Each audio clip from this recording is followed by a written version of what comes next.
Welcome back to the Just for Clicks podcast. I'm your host, Forrest Whaley, and with me once again is my wife, Alyssa. Hello. We had a pretty good day today. We hung out, we got Chipotle, kind of just worked, got some work done, made some money, got some visual effects in the can. Sean and I just recently wrapped production on the video we were doing for Pete and his channel, The Epic Rap Battles of History, and that should be coming out sometime in November, it sounds like. So I'll definitely keep you guys posted on that. But in the meantime, I'll just be working on my own Lego Star Wars video, keeping up with that and making sure that maybe by the time that Pete video drops, I'll have a new video up on my channel. That would be pretty exciting.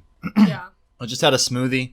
I feel like I'm just really clogged up. So maybe you should take over, babe. Well, I know first and foremost, you guys probably want to hear us talk about the Batman trailer. Oh yeah, the Batman trailer came out last week. Yes. That was a really big deal. Yeah. I'm really excited for this. I think Robert Pattinson is going to do amazing as Batman. I'm really excited for him that he gets like a second chance after Twilight. It's so true. Yeah, I think he really deserves this chance. He looks great. Yeah, I didn't realize he was going to have this long, like, emo hair as Bruce Wayne, and I dig that look. Mm-hmm. I'm kind of rocking the same hairstyle right now. You almost. are. Yeah, and it's like, damn, Bat Brothers unite. Seriously. No, I think he looks really great in the role. The voice is good, from what little we heard, and the suit looks amazing. The fight scenes already look better than the Nolan stuff. As long as they nail, like, the story and the plot, I think we're in for a good time. For sure. I like that the Riddler is the main villain. That's exciting. Yeah, I'm really excited to see what they do with the Riddler, because it's looking kind of like a Seven kind of vibe, or like a dark serial killer type thing, where he's like the Zodiac killer. It really creates more of a mystery for Batman. I'm really into like true crime stuff like that, so I feel like melding those two types of things, Batman and like true crime, will be really interesting. Yeah, for sure. And then it's also just cool that there's so many other villains featured in this movie, because typically with a Batman film, we only get like one villain or two villains, where it seems like they're really trying to build a whole world this time. Mm-hmm. And like that's how it should be done. I mean, if we're talking about Batman, he's got such a wealth of villains and just side characters that it's painful to like wait for several movies to like explore this whole world. It's like, no, we have to get to the world right away. And I think that's what they're doing with this movie. So It's pretty exciting.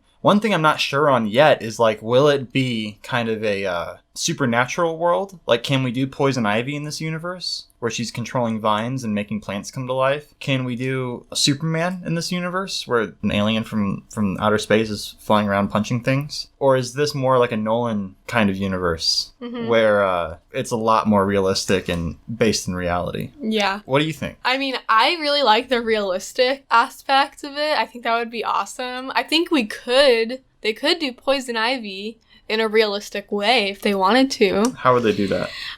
She could be poisoning people. Yeah, I guess she could just straight up poison dudes. Yeah. That could... She's just like an evil killer. Yeah. I think that would be awesome, just transforming the characters into just these serial killers that you would listen to podcasts about in true crime. That's interesting. I think that would be really cool. So like Mr. Freeze, he literally just freezes people like in a freezer. Well, yeah, maybe. I don't know. Yeah. I think we can make the characters really interesting and cool without making them unrealistic. I think that would be lit. I really like that concept. I mean, I do want to see Batman take on the villains, the classic villains with the crazy powers. But it's hard to take the world seriously in a live-action film. Yeah, and Batman doesn't have any superpowers or anything, so True, yeah. I think it's cool to see just a regular man fighting regular people. Yeah. That is kind of puts it more on an even keel. Yeah, his superpower is basically that he's rich. And his just like sheer determination and will. Yeah, totally. Yeah. I'm really excited for Zoe Kravitz as Catwoman. That was so cool and subtle, like what they did with the ear things. Yeah. Like how she has the little pokey ears and just like she's just a cat burglar, like very simple. Yeah, she's not quite Catwoman yet, I don't think. She's just like a chick. But they went far enough to give her the ears, which I appreciate. Yeah. I mean, if she was just in that outfit the whole time, I honestly wouldn't mind. Yeah, totally. Like, I don't really think she needs to put on, like, a crazy cat-like outfit. Like, just a little pokey ears on the top is enough. Yeah, for sure. I just want the characters to be, like, true to how they are in the comics. You know, I don't really care about necessarily nailing the look of it as much, even though I think Batman looks great. I love what they did with his pop collar. You know, we saw that, I think, for the first time in Batman White Knight, the comic book series, where he's got the pop collar. And I think that really translates well. It makes his neck look thicker, a little more imposing. Love how I handled that goon. That was great. One thing that we both mentioned that we like was the makeup, like on his eyes. Yeah, that's the first time in live action we've seen the little raccoon eyes after he takes his mask off. In the other iterations of live action Batman, whenever he takes his mask off, the makeup comes with it. And it's very obvious he's wearing makeup to extend the borders of the mask's eyes. So it's cool to see him without the mask and just the makeup, because he really looks insane. Like, I love how crazy he looks, because Batman, at the end of the day, he is like an insane person. Yeah. He is crazy, so to show that part of him is almost disturbing, and you're like kind of worried about this guy. You're like, is this guy gonna be okay? Which I like. I like that angle a lot on it. I just love the character of Batman, so just kind of like delving more into his like own personal psychology and not focusing so heavily on each villain, I think will be really interesting. And I think that's what Matt Reeves is going for. What do you think about the DC fandom in general? The Fandome situation? The Fandome. That was embarrassing as fuck. I don't know why DC just can't seem to get anything right.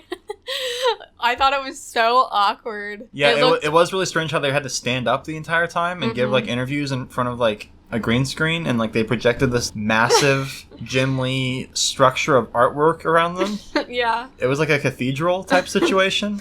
Yeah, it was honestly hard to watch. Like, I was like cringing. I was like, what is this? What they should have done is just constructed like a nice like little set. Yeah, and giving them chairs. I don't know why they had to stand up the whole time.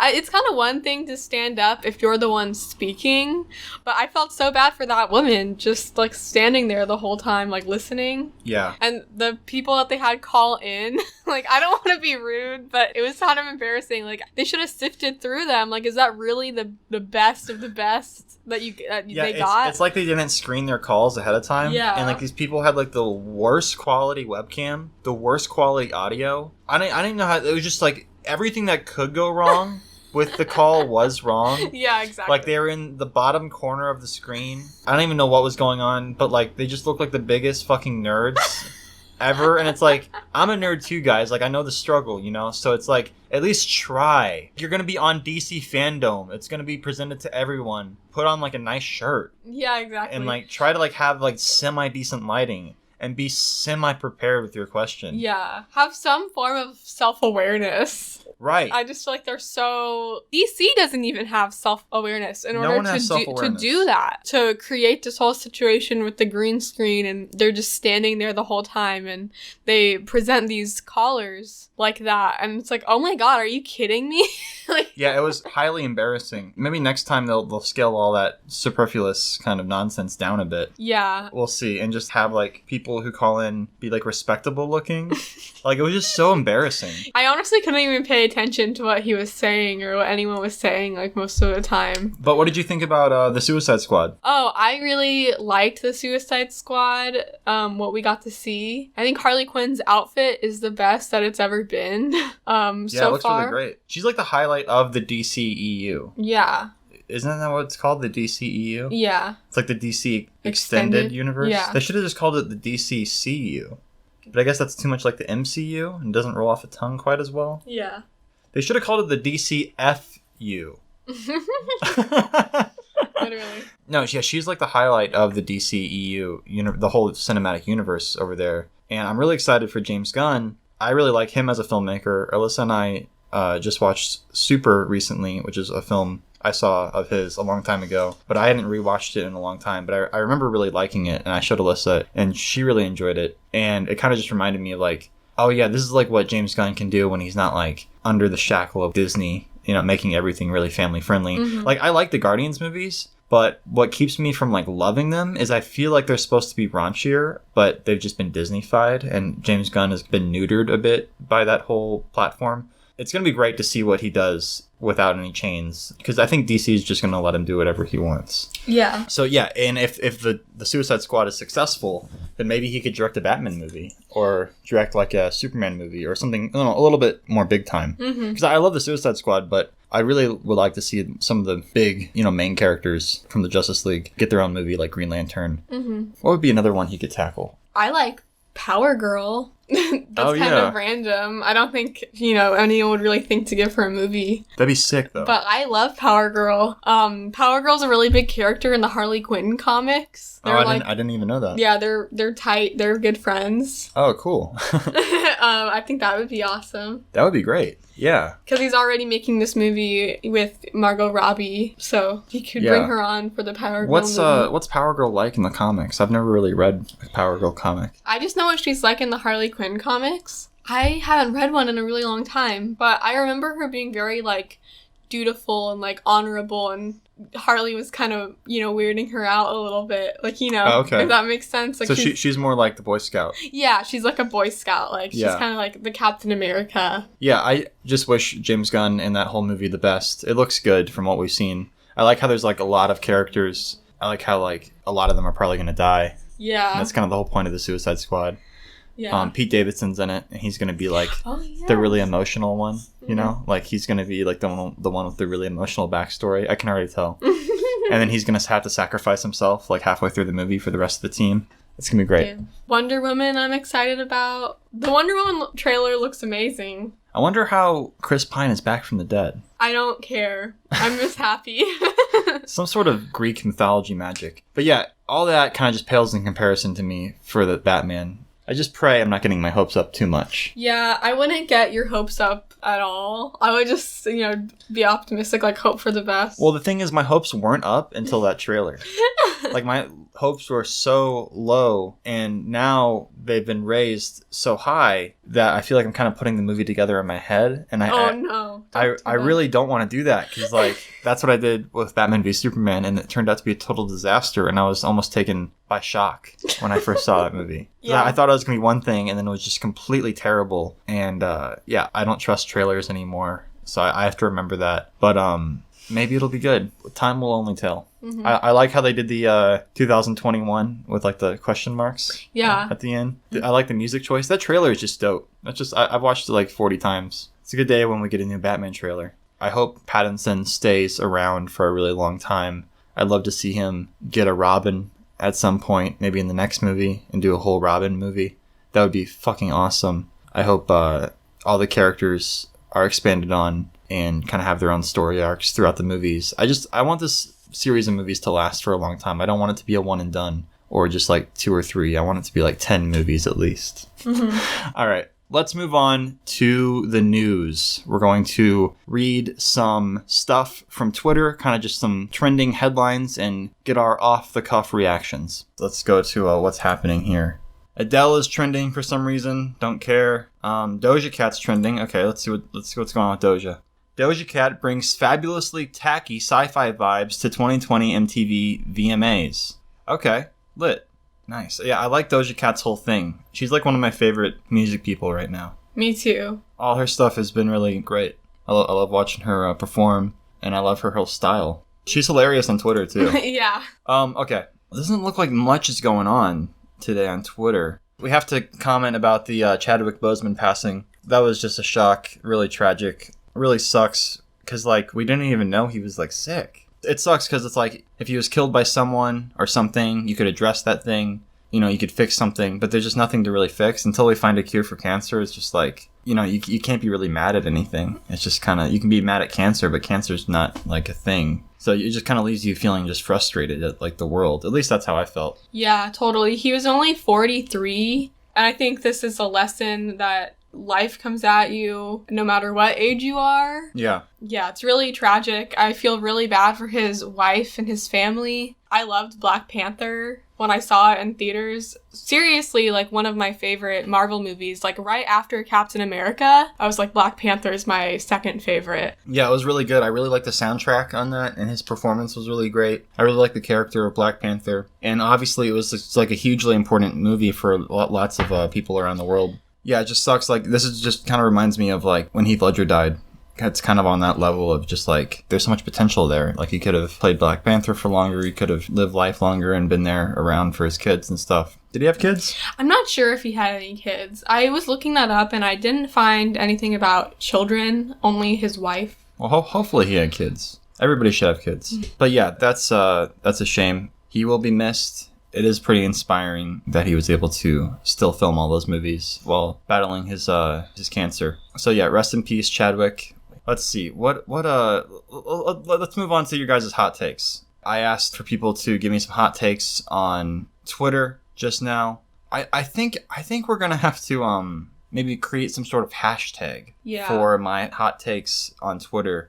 If you guys could write in and suggest a hashtag that we could use for the hot takes every week, that would be great. And then I could kind of sort through them easier. It doesn't look like anyone really responded to my recent tweet. I just sent out a tweet like 10 minutes ago or something. And I got a lot of responses last time, but this one, I only got one response. Eagle says, Forest Fire 101 makes the best stop motions on YouTube. I mean, that's not really a hot take. That's just a fact. And we're trying to find something here that's really spicy. Controversial that a lot of people would probably disagree with. So yeah, if we don't have any hot takes, then I guess we'll have to move on to a different segment, huh? Yeah. I guess let's talk about things that we've been confronted by this week. Okay. Our segment that we do. So I was recently watching Whitney Cummings' podcast. What's it called? Do you remember the name of the podcast? Good For You? Yeah, that's it. Good For You with Whitney Cummings. And she interviews people, and she was interviewing Miranda Cosgrove from iCarly fame. And Miranda was saying she was having difficulty dating in LA and finding the right man. She's only 27 or something, so she's still got time. But it's like, damn, that sucks. Like, if iCarly can't find a good guy, like, how do these other people stand a chance? And she was talking about these guys, and like they would take her out on like one date, and then after that they kind of just expected her to just hang out with them at their house and watch them play video games. And I was just kind of shocked at this. I can't even imagine, like, not only just, you know, you should respect any girl, but you're literally taking Carly from iCarly out on a date. Mm-hmm. And you're not even going to put a little bit of effort in. Yeah. You're just going to take her out to like lunch one day, and then the rest of the time you're just hanging out. Mm-hmm. If any guy is listening to this, you know, and needs to hear this, like, listen up. When you take a girl out, when you're interested in a woman, you know, and you want to take her out on a date, it's not just one date and then you just chill for the rest of the time. You have to consecutively impress them over and over again. Mm-hmm. First, you take them out to, you know, dinner or something. Then the next date, you take them out to a museum. And then you take them out to a baseball game or a movie or something. And then you take them, you know, to show them like an old abandoned warehouse you used to play around in when you were a kid. Get creative, okay? Take him to the local Ferris wheel. Take him on a drive, like a nice like Sunday drive. Yeah. You can't just take him to your house. And if you do take them to your house, you gotta do something. You gotta cook together. Mm-hmm. You have to do some crafts. Activities. You cannot just sit and play video games while they watch. Oh my God. I heard her say that, and I'm like, this is so embarrassing on the behalf of my kind, men. Mm-hmm. Like these are boys. And I can't imagine like inviting a girl over and then expecting her to watch me play video games. Like, are these guys just like, do they not want to appear like they're trying too hard, or are they really that stupid? Like, are they overthinking it or underthinking it? I mean, in this case, I think they're underthinking it. Wow. It's really dumb, guys. And I'm really not impressed with us. And we need, as a species, men, we need to collectively higher the standards. Raise the bar. And it's just like, be a man. Ask a girl out on a date and then have an activity planned. And then do that activity with them and enjoy your time together. Don't be on your phone the whole time. Don't be checking your League of Legends score or whatever bullshit you do. Don't be playing World of Warcraft or anything. It's just like, talk to her. Get to know her as a human being. That's what we're all here for. We're here on Earth to procreate, and to make babies, and to live our lives and enjoy each other. So do that. Time is precious, okay? I don't know why I'm so angry. I'm not mad at anyone listening in particular, but I feel like I have some listeners who need to hear this. So this is for you. Mm-hmm. Yeah, you should check out this podcast. It was really interesting because Miranda shared a bunch of interesting tidbits about her life. I was like, whoa, that's crazy. Mm-hmm. But yeah, the most interesting, like, Whitney Cummings just kept bringing it back to her dating. It is kind of shocking that, like, Miranda Cosgrove is, like, this, like, beautiful, like, successful woman, and she can't even find a man. Yeah. It's like, what the fuck? She also said, though, something weird towards the end about dating. What'd you say? Like, I, like, actively look for something wrong with each person I'm with. Oh, really? And so I don't have to go on a date with him again. Maybe she's just, like, asexual or something. Yeah, maybe she's asexual, like, maybe, yeah. That's a thing. Mm-hmm. That's real. Yeah, I mean, it can't be entirely our fault, guys. But, I don't know. I just feel like we're letting women down. And we need to really think about our plans before we just hang out with chicks. Don't be afraid to be really bold and seem like you care too much. Really, just go all out as much as you can for them. Because the girls who don't like that, or the girls who think that's dorky, I just feel like they're kind of negative and you probably don't want to date them anyway. They're the dorks. Yeah. Really go out of your way to impress women and be a gentleman. Hold the door open. You know, do little gentlemanly things like that. Yeah. The car door, the door to the building, you know, stuff like that I think is really impressive on the first date or the first few dates. Don't be afraid to seem like you're trying too hard because, you know, the right women will, like, appreciate that, I think. And another good trick is to hire your cousin or your brother or somebody, have him, like, come by and, like, smack her ass or something, like, while you're on the date, and then you can beat the shit out of them, and that'll really impress her, and then she'll want to marry you. Well, that is one way of thinking about things. You gotta have lots of plans up your sleeve, okay? No, don't do that. That's a bad idea. But, you know, think about the date and how you want the date to go. Try to manifest a good time for her. Mm-hmm. Create a time that she'll remember. Be memorable. Make her laugh. Don't be a dork. Okay. All right, that's all I wanted to say on that. I just felt like that really confronted me this week. Yeah, totally. Is there anything that you've been confronted by this week, hon? Well, yes, I have. So I watch ASMR videos late at night to go to sleep. And I don't have YouTube Premium on my phone, which I should get, so I still get ads. And every single night, I get this horrifying ad while I'm trying to watch these relaxing ASMR videos. It's a California public health ad. I'm sure if you live in California, you have experienced this as well. It's about the coronavirus. And it's like this woman in the hospital with, like, tubes. I don't think it shows her face, but, you know, you can tell she's in rough shape in the hospital. Basically just propaganda about the coronavirus, trying to guilt people into staying home. You know, you're a bad person if you think that the world should open up again. Basically, it's like, this could be your mom, your wife, your brother, your husband. Like, it's like, oh my God. And it's like this horrifying ad, and I see it all the time. That's super creepy. Yeah. They're spending a lot of money on this ad, and it's like, maybe you should spend that money on, like, actually treating victims of COVID-19. Yeah. We don't need these, like, fear-mongering ads. Mm-hmm. We really don't. But yeah, you gotta get premium. Yeah, I definitely gotta get premium. You should sign up for that today. I should. Because you just get the most ridiculous ads. Yeah. You're at the mercy of these corporations just wanting to show you whatever they want to show you. Mm-hmm. Yeah, another thing, like, ASMR artists, like, stop putting mid-roll ads. Yeah, most ASMR artists that I watch are good about that and don't do that, but I guess just a few that I've been watching lately have, so. Defeats the entire purpose of the ASMR. Mm-hmm. Oh, yeah, you want to talk about the Bella Thorne thing, too, right? Oh, my gosh, yeah. So, Bella Thorne made an OnlyFans, and I think everyone is making way too big a deal out of it. Right off the bat, people were upset. She made $1 million off of OnlyFans in, like, one day. And people were so upset, and girls that I follow on Twitter with OnlyFans were really pissed off about it. And I couldn't really understand why. I have some tweets that were just, like, so ridiculous. People were saying that she should donate all her money that she made to Black sex workers or trans sex workers. So I'm kind of confused. Like, Bella Thorne made an OnlyFans, and if you guys don't know, OnlyFans is like a website sort of like Patreon, but they allow sex work, unlike Patreon. Mm-hmm. So a lot of sex workers go to OnlyFans to sell nudes and stuff like that. Mm-hmm. So she made an OnlyFans where she's selling sexy photos of herself, but they're non-nude photos, right? They're just... Yeah, so she made... Yeah, exactly. And so people have a problem with that because she's famous? Yeah, basically just because she's already rich, she's already wealthy, and a lot of these girls who have an OnlyFans kind of think that they can gatekeep OnlyFans just for people who are broke.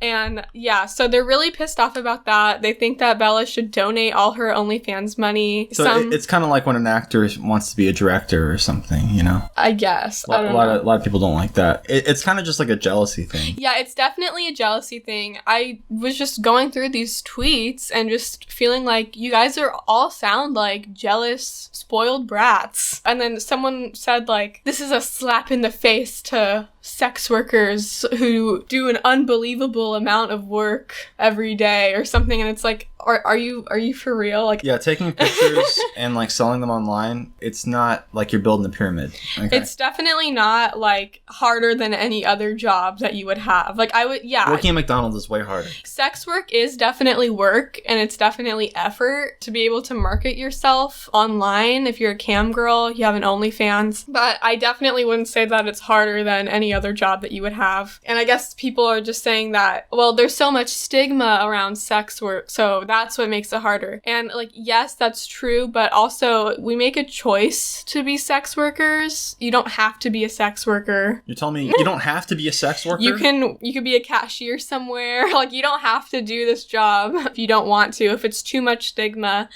And yeah, also the stigma around sex work isn't Bella Thorne's fault. I just see that a lot, people saying, well, there's so much stigma around sex work, and it's like, okay, how does that relate to Bella Thorne at all? And then the next step of this was that people are saying that OnlyFans is like restricting and limiting everyone now. You can't send like private messages, like pay-per-view messages for more than $50, and something like you can't cash out anymore for some reason because they have to pay Bella Thorne like the $2 million that she made. And I have an OnlyFans and I haven't experienced any of this. And I tweeted that and no one has responded to me about it. I'm just really confused. I feel like this is fake news, honestly. I don't know. They're making it up to make it seem like there's a problem when there really isn't a problem. Yeah, and like people are just so pissed that they're rolling with it without even checking their own OnlyFans to see if that's even the case. Yeah, like, you know? I literally just don't like believe anything anymore. Yeah. I kind of just like choose to believe what I believe, and like facts aren't even really a thing anymore because like you can find one article that says one thing and then you can find another article that says the complete opposite. So it's just, I think facts are kind of just what you choose to believe at this point. Yeah, that sucks, by the way. I hate that. That really bothers me. That there's just no reality anymore. I think that's really dangerous and harmful to society that we just don't have a reality. Yeah, that sucks. Yeah, exactly. It's just like all this misinformation online constantly. Well, so yeah, I was kind of on Bella Thorne's side, with all this stuff. Everyone was, piling up on her because she made an OnlyFans and made $1 million and was very successful, which I think only brings more attention to the platform and sex workers and destigmatizes it in general. So I'm all for that. But then she started scamming people, evidently. And this isn't 100% verified, but to my knowledge, she hasn't denied it. There are screenshots of her talking with her OnlyFans subscribers and telling them, for an additional $200, because it's already $20 to sign up for her OnlyFans, and she's messaging people and saying, for $200 more, I'll send you a fully nude photo. And then they send her the $200, and then she sends a photo that's like where she's like covering her nip with her hand or whatever. And it's like, she's nude, yes, technically, but like, obviously that's not what he thought he was getting. Yeah. Or whoever bought it. Because I'm sure a lot of women signed up for it too. Mm-hmm. But yeah, she's basically scamming people once she's on the site. So I'm not down for that. Yeah. So if that was everyone's only issue, then yeah, that totally makes sense. And you should feel bad for the people she's scamming, not random OnlyFans members. Like, you know what I mean? Well, like, I mean, she's making the whole platform look bad if she's promising things and then not delivering. I mean, she's making herself look bad, honestly. Yeah. She's making herself look bad, and she's making sex work and OnlyFans in general look bad. Yeah, exactly. So, yeah, I think she apologized for it. As long as she doesn't do that kind of shifty shit in the future, then I don't see a problem with it. I think people are just really pissed because she was really successful, and they're sad that they're poor. Which, yeah, being poor sucks. Okay, so I guess we can move on to emails unless there's anything else you want to talk about with the Bella Thorne thing, or no. do you have any other topics, things you were confronted by this week? I'm not sure. Maybe you should look at your notes. Oh, yeah. Recently, Forrest and I took the political compass test, which is a test that you can take online. It's like a survey to see where you fall politically. Yeah, I'll link it in the description if anyone is interested in taking it. I thought it was pretty interesting. It was obviously made by some left-wing activists, so the questions are a little bit skewed in that direction. Some of the questions are just weird. But it was interesting. I sent it to some of my friends to kind of see where they fell on the spectrum. It's kind of a 4-point spectrum. At the top, there's authoritarianism, and at the bottom is libertarianism. And then on left and right, there's conservative and liberal. Yeah. It kind of puts you, based on your answers, as a dot in between those 4 spectrums, so those 4 points. So I found it pretty interesting. So if you guys want to take it too, I'll put a link in the description. But yeah, I took it, and I was more on the pretty close to the center line. So I was kind of in between conservative and liberal, a little lean more towards liberal. And then further down, I was kind of more towards libertarianism than I was authoritarianism. Is that how you say it? Authoritarianism? That doesn't seem right. Yeah, like obviously like Hitler would be at the top of authoritarianism on the far right? Or is he on the left? I think he's on the left. Okay. Well, whatever. You can go check it out. But yeah, I was kind of more on the left, and then Alyssa was kind of more on the right. So we were kind of discussing our political differences. And what were we going to say, hon? Well, Forrest and I's political differences are pretty slim. I'd say we agree on 95% of everything. Most things. There were just a few things that we were talking about, but I was interested in the topic of finding couples who are extremely, on one end versus the other end, and how they cope with that. So I Googled political differences with spouse, or husband and I have different political values. And then immediately, like the first answer that Google gave me was divorce your Trump-supporting husband.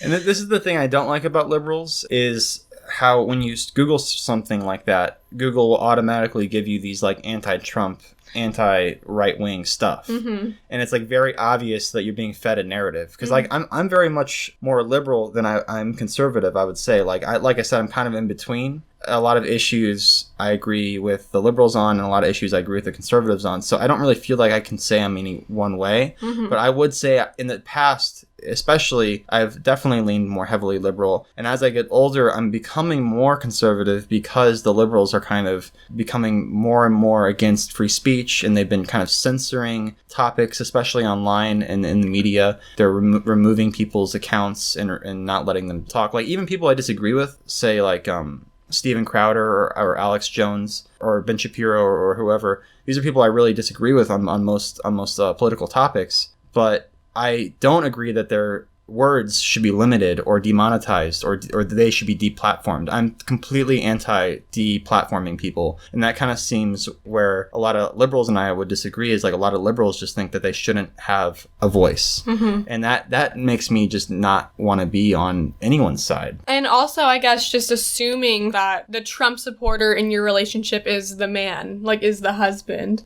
which in like our situation, I'm the one who's more to the right. Like I'm slightly to the right. Assuming that all Trump supporters are men, like there's no women who are Trump supporters, I think that's stupid. Anyone can think any way. You don't have to subscribe to an ideology based on your gender or your race. Yeah, I mean, I'm definitely going to be voting for Biden. I mean, I really don't like Biden personally. I think he's like a terrible choice for president. But I really don't want to see Trump get reelected. I think he just emboldens a group of people that I severely disagree with. But I'm not like, I don't hate Trump. You know what I mean? Like, I don't like him, but I kind of just really, I wish we had like someone who was really, really cool. Or at least like we had a cool Republican or a cool Democrat to like kind of actually have a real battle against. Both options are just so shitty. Something Trump did right when he got in office was like pull out of the new Green Deal. And that was really important to me. So I can't forgive him for that. That was awful. But then you got good old Biden who wants to take everyone's guns away. So it's really frustrating. Like, there's no winning in this election. Yeah, I will probably be voting for a third party for this woman named Jo Jorgensen.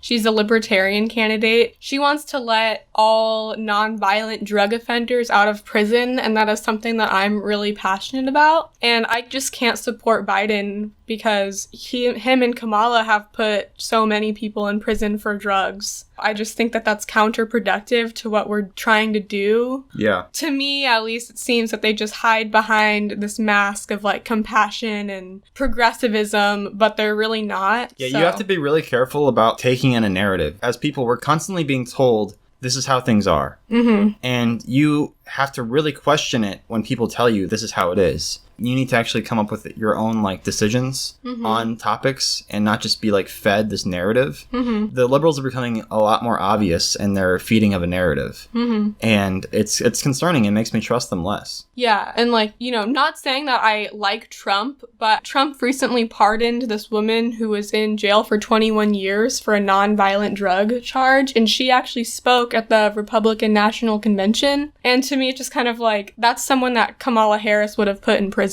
So yeah, it's just kind of backwards to me. Everything just seems so opposite of what we've been told. Yeah, I think I definitely don't want to vote for Biden, but I am just because, like, I want to get Trump out of the office. I think, you know, the environment's something we should really be heavily focusing on. You know, maybe after Biden we can get someone good in there, hopefully. So, let's see. I think that'll do it for the things we've been confronted by this week. Yeah. Nice. That was good. That was productive. Who will you guys be voting on? I'm curious to know who you guys will be voting for. Leave that in the comments section. Okay, so now we're going to get into the email portion of the podcast. We've got some emails here. We'll start with Dino Boy. He said, stop motion filming career. Hey, Forrest, I really love doing stop motion. It's got to the point where I would love to study stop motion. The crazy part is that I'm only 16 right now and thinking about this. I've searched the internet for schools for stop motion. I couldn't find any. Do you have any schools that would be good for this? Thanks. No, I'm not familiar with any schools that are good for stop motion. I mean, I've heard of people taking stop motion classes at a school. I wouldn't really be able to give you any kind of recommendations as far as that goes.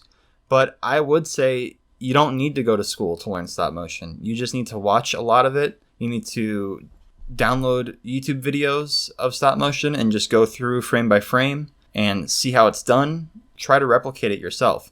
The biggest thing you can do is practice. You want to practice all day, all night, as much as you can, and just watch yourself get better, because it will happen. You need to fail over and over again before you can succeed. It's good that you're so young and you're starting now and you can really develop your craft. And if you're excited about it, keep at it. Your work will speak for itself and will get you more jobs than any one piece of paper, any one degree will. I mean, going to school is great for meeting other like-minded artists like yourself and socializing, but as far as getting actual jobs goes, your demo reel is going to be far more important than any kind of degree from a school. All right, moving on to Broman. Struggling with sexuality. Forrest, I've always enjoyed your videos since a young age, and I've even begun pursuing animations myself. But I started noticing around 13 that I was feeling some kind of bisexual feelings, and I honestly just don't know how to cope with them. You see, I live in a very conservative area, and unfortunately, being anything other than straight is considered extremely out of the ordinary, and I'm afraid of being bullied at school. I wish I could tell my parents, but I honestly just don't know how they would react, and if they would even support me. You said on your last podcast that you were also bisexual, and I was just wondering how you came to that realization, how you came out, and if you've had any experiences yourself. I honestly just need someone to talk to because I don't think I'm ready to come to terms with these scary feelings, and I'm afraid opening up to anyone I know in my real life would result in a bad situation. Thanks in advance. I love your videos and the podcast. Josh. Sweet. Thanks for writing in, Josh. That was a great, well-worded email.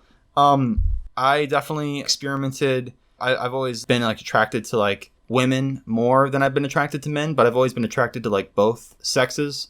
I feel like I'm a very sexual person, so just people turn me on in general. And I haven't had many experiences with gay shit since I've been older. Most of my sexual experiences have been with women. But I'm still like very much attracted to men, and if the right situation were to come along, I could see myself doing something sexual with a guy. I just think like sexuality is a spectrum, and we as people are constantly trying to label things like you're this, you're that, and it's really damaging to a person's psyche to constantly have to worry about what they are instead of just being who they are. And I think it's one of those things where it's only as big a deal as you make it. And you can kind of call out other people for making it a big deal. And I understand if you live in a kind of conservative area and you're going to public school, or I don't know how old you are, but if you're growing up in an area that's really judgmental, you'll definitely be called out for being bi or made fun of, or people will try to justify their own insecure feelings by kind of taking their anger or frustration out on you. You know, I would say to call them out on it. Like, don't let them make fun of you. Call out like why they think that's weird. Because it's not weird. It's been proven that being homosexual is just part of human nature, so it's kind of strange to kind of call it out and make it this big weird thing. It brings into question like their insecurities, and I would just not let them get away with that. It's like you can't control how you feel, you know? So like, what's the point of making fun of someone who, like if someone does something stupid, then there's a reason to make fun of them.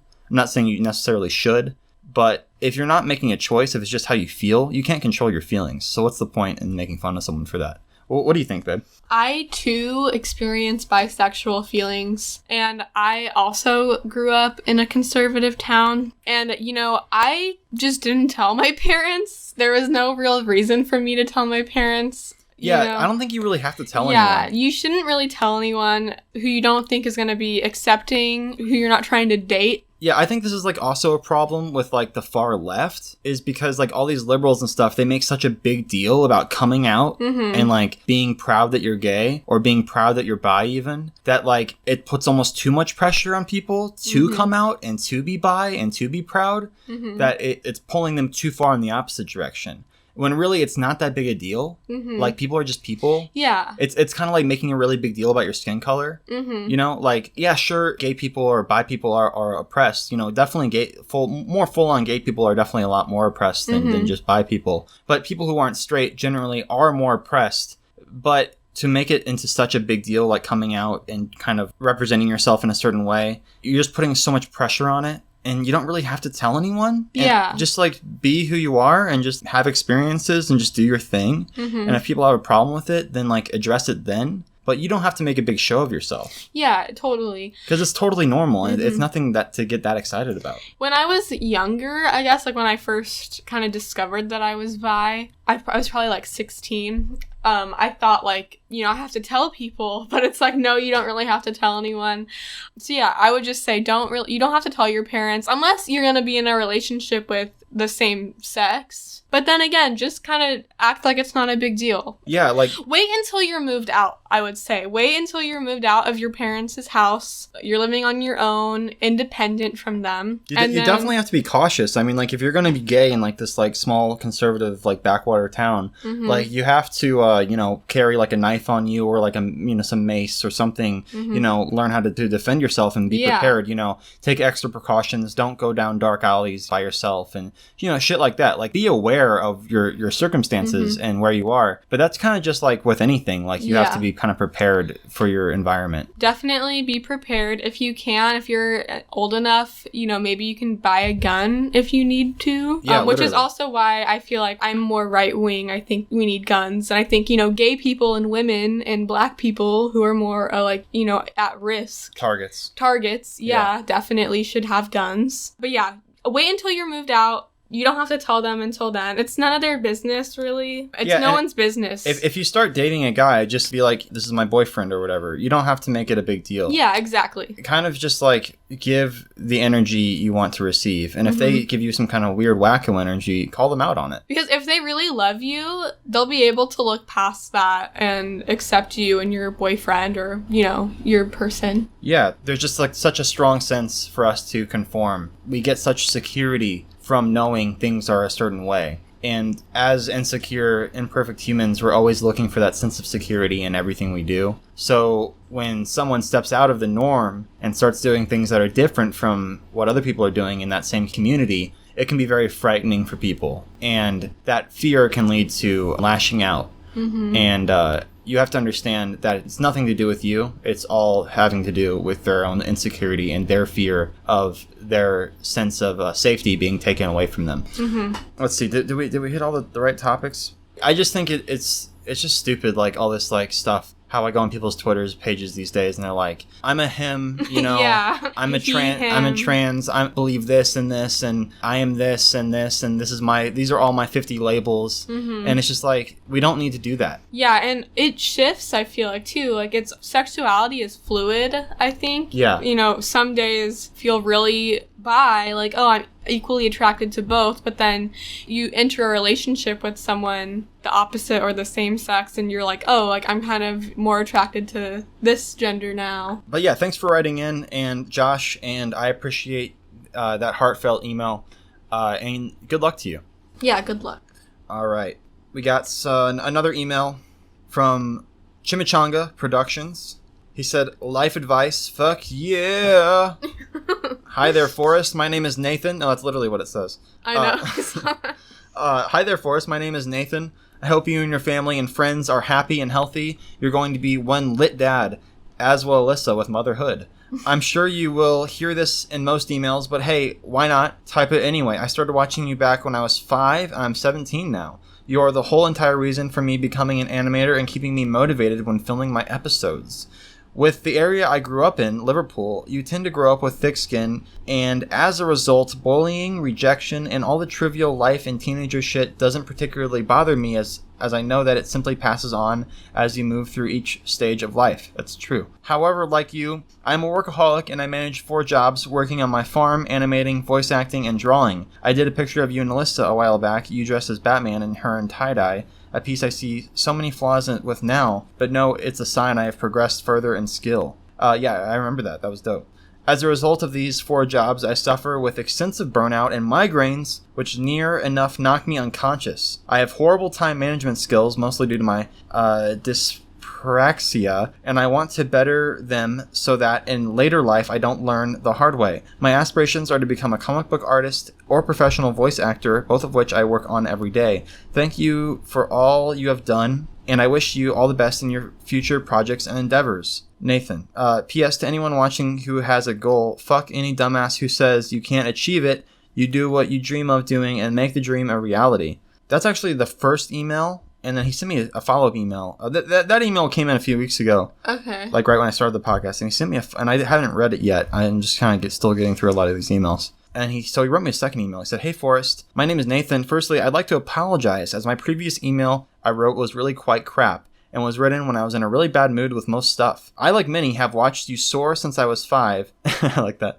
And I am now 17, owing the last 10 years of my career as an animator to you. Anyway, here are my dilemmas. In recent months, I have found I have begun to lose my temper and get rather grumpy towards activists, not all of them, as that's ridiculous, but more or less the self-righteous ones, who even when talking about a completely normal topic, like pizza or some shit, will manage to shoehorn in some form of political topic. For example, in my fine art class, I got into a, shall we say, discussion with a girl in my class who is quite a militant feminist. I was discussing to my friend about Endgame, and how we loved it, etc., to which she butted in and said, yeah, the directors of that film hate women. And my friend and me looked at her with confusion, whilst on the side I began to get quite irate. We asked her for an example, and she stated how the killing off of both Gamora and Black Widow was done to remove female screen time. At that point, I responded, my God, that has nothing to do with that. All you bloody do is depress the fuck out of me. I'll talk about a topic I like or have an interest in, and you'll take your belief and ram it down my throat. And surprise, surprise, she said, why do you hate women? Which I would like to point out, I don't at all, nor am I a racist, homophobic, etc. In short, I flipped my lid and called her a deluded wanker for being so ignorant towards what I was trying to say and have tried saying in the past. I support movements such as Black Lives Matter and alike, but when people are like about the topics they support, I believe it defeats the point as people are put off by how militant some are. Mm-hmm. That's totally true. Again, heavily stressing, it's not that of which people support, but how they support them. Yeah. Alrighty, problem number 2. Do you have anything to say about that, Ben? Well, yeah, it's really ridiculous how she got they hate women from Black Widow and I never even thought about Gamora's death. It is kind of true. Like, did any men die? I mean, I don't remember. That was why I'd have to rewatch the movie.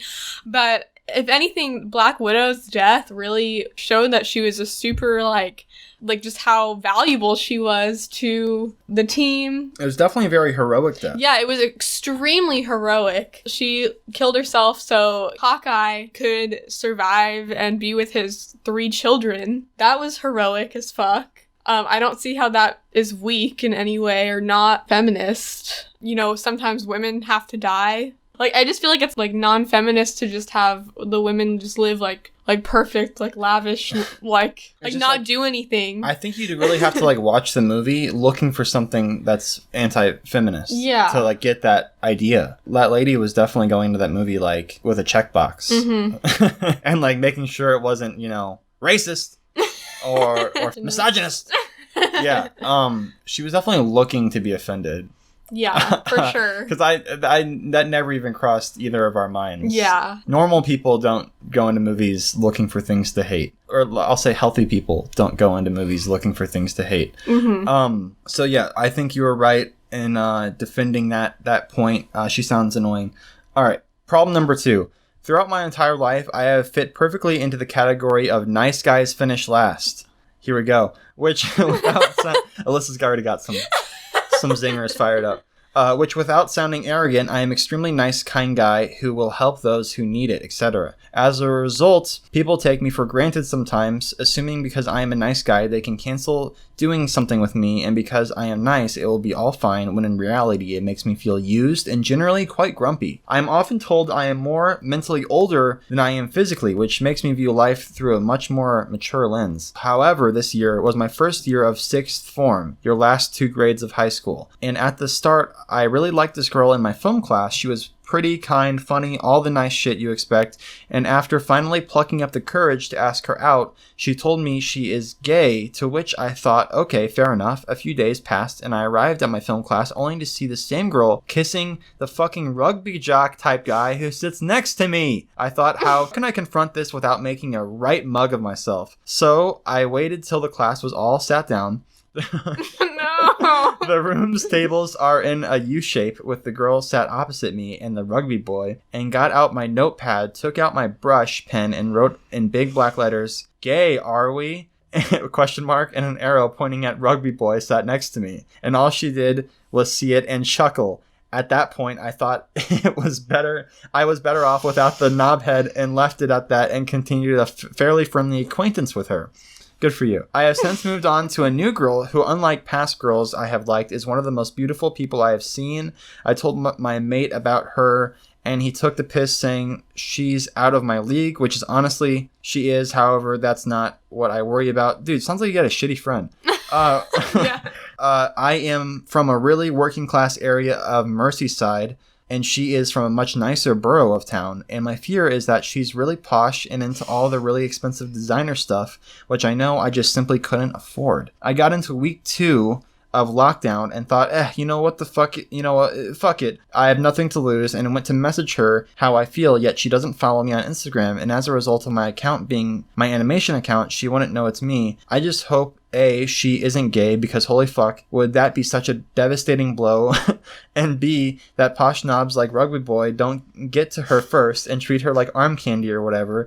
Any and all advice would be much appreciated, and I hope you and your family remain happy and healthy, and I wish you all the best with parenthood, as I know you and Alyssa will be phenomenal at it. Best regards, Nath. Sweet. Yeah, thanks for writing in, Nath. I appreciate that.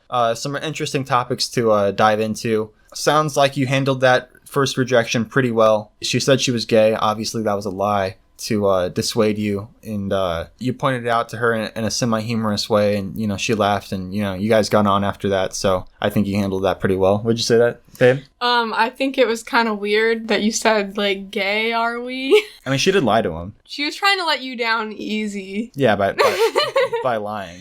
I mean, yeah, I guess. She should have just told him the truth. Like, no thanks. I appreciate it, but no. Yeah. But that's hard when you're a kid, you know? Like, when you're young, it's like, if you're uncomfortable in a situation, you'll typically just say the quickest thing to get out of it. Yeah, she obviously didn't think about it very much. Yeah. Because, like, you'll be around, you'll see her with, like, men. Yeah, she was just trying to... A lot of girls say that when they're not interested, so that's kind of code for leave me alone. But yeah, seems like you handled that pretty well, and sounds like you moved on pretty quickly, which is the healthy thing to do. And you're wanting to talk to this other girl. I would say just kind of dissuade yourself of this notion that nice guys finish last or whatever. That whole, I think that's one of those things that people tell us, and it's not true. It's not based in any kind of form of reality, because there aren't nice guys. The world isn't separated into nice guys and jocks. Just not how it works. Yeah. There are a lot more shades of gray than that, and people are a lot more interesting and complicated than just binary distinctions. So recognize that you are you, and regardless of if you have a lot of money or not, you have a lot to offer a person just through yourself and your shining personality. And recognize that the type of women who want to be with you will be attracted to you regardless. And just be yourself. What would you say, hon? Well, first of all, this is like the most British email I've ever read my whole life. It was very British, yeah. Super, super British. I would say, like, towards the end, you just said something like, I hope that I can get her before another jock gets her who will just treat her like arm candy. And, jocks are nice too. Like, you know what I mean? Like typical, like, quote, alpha males or whatever. Like, they have to be nice to have, like, a long relationship with them. It doesn't automatically make them horrible people just because they're jocks or whatever. Yeah, I mean, some girls just like being treated poorly too. Yeah. And that's okay. Yeah, they're just not for you. Just keep your head up. Don't let this turn into kind of like an incel type situation. Yeah. That's really easy for, I think, a lot of people to turn into. Men and women can be incels. Try your best not to get into that type of mentality. It's really not healthy. Yeah, I don't think that necessarily nice guys finish last. You're really young. I really think girls will start being attracted to you when you're in your 20s. Yeah, he said now 17. Yeah, he's 17. Because even when I was just, like, in high school, I wasn't attracted to boys my age. So I think that when you're in, like, your 20s is when you'll probably start having luck with women. Yeah, that's when you're really going to start getting more attention from women. And that's kind of something I actually realized when I was, like, younger, when I was 17, 18. I really wanted to date girls, but I kind of like looked at the girls around me who are my age, and they were all dating men in their like mid to late 20s. Mm-hmm. And I was like, oh, like I just have to kind of wait a little bit and then date women who are slightly younger than me. And that will be my time. Mm-hmm. And so I kind of just like almost like waited to date a little bit, because like all the dates I had before I was in my like mid 20s, I just feel like they were kind of like awkward and weird, and like I wasn't really enjoying myself. But then as I got older, I started getting more attention from women. I just started like enjoying the dates more and just like getting to know the people, not putting too much pressure on it. Yeah, totally. That's the biggest thing about dating and like learning how to date, is learning to not put a lot of pressure on each date and just enjoying the moment. Yeah, totally. Getting to know the other person. So when you're younger, it can seem like, wow, this is like life or death. Like this has to either go really well or it has to go really poorly. And it's just, it's really not like that. Like you're going to be presented with so many opportunities, especially as a man. You have so much time. Like women, unfortunately, they have to kind of, their biological clock is ticking. Yeah. So they kind of, if they want to have babies and a family, they kind of have to like make a decision relatively quickly, like within their 20s.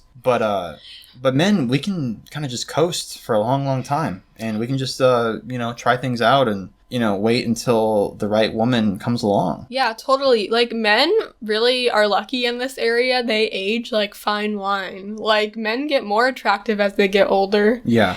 Just hang in there. You're really young. When you're like 25, you'll probably be at your prime. For real, yeah. It's like, not that you're an incel or anything, but like that's the problem with a lot of these incel type people who get really bitter about not getting enough attention from women. It's like, just be patient. Yeah. Just wait a little bit and try to develop a personality, a semblance of a personality. It will happen for you. It's just not going to happen exactly when you want it. Yeah. Because I get it. You're super horny when you're young and you want to fucking, go out there and fuck a bunch of chicks. But it's just like, it's just not happening. Like, all the chicks are going for these like hotter guys, these older, hotter guys, and it pisses you off. You're like, damn it, why can't I be that older, hotter guy? But you will be eventually. You just have to evolve into Bulbasaur. You have to evolve, hit that next Pokemon tier level, and then you're gonna make it happen. So yeah, I would say focus on yourself, focus on your career, and making yourself a good mate for women. And you'll think that this was silly. You'll be like, oh, remember when I was 17 and no women wanted to fuck me? Well, it's changed, you know? Yeah. And what Alyssa said, like, really right now, focus on your career, focus on your craft. It sounds like you're a hard worker and you've got lots of different hobbies. So just keep developing those. And like you said, you know, you're already seeing improvements in your drawing skills. And yeah, just keep doing your animation. And like Alyssa said, make yourself a really valuable mate. And part of being valuable is just being very passionate about what you're doing and having a good level of confidence. Yeah, it doesn't matter what you're doing. Try not to be insecure about the money situation, because someone will find you and think that you're gonna give them a really comfortable life. Not every girl is like, oh, I want designer stuff. Yeah, totally. So don't worry about that. You kind of want to steer clear of those types of women anyway. Yeah. All right, well, that'll do it for this podcast. It's been a blast. We'll be here next week answering more emails, responding to more hot takes, and just, you know, vibing. If you want to write into the podcast, you can do so at justforclickspod@gmail.com. And if you want to send any kind of hot takes, you can contact me on Twitter at ForestFire101. But yeah, it's been great. Thanks for doing this with me again, babe. Yeah, thanks for having me, babe. Yeah, I want to have Alyssa on here more, so expect to be seeing more of her here. And have a good week, everybody. Goodbye. Goodbye.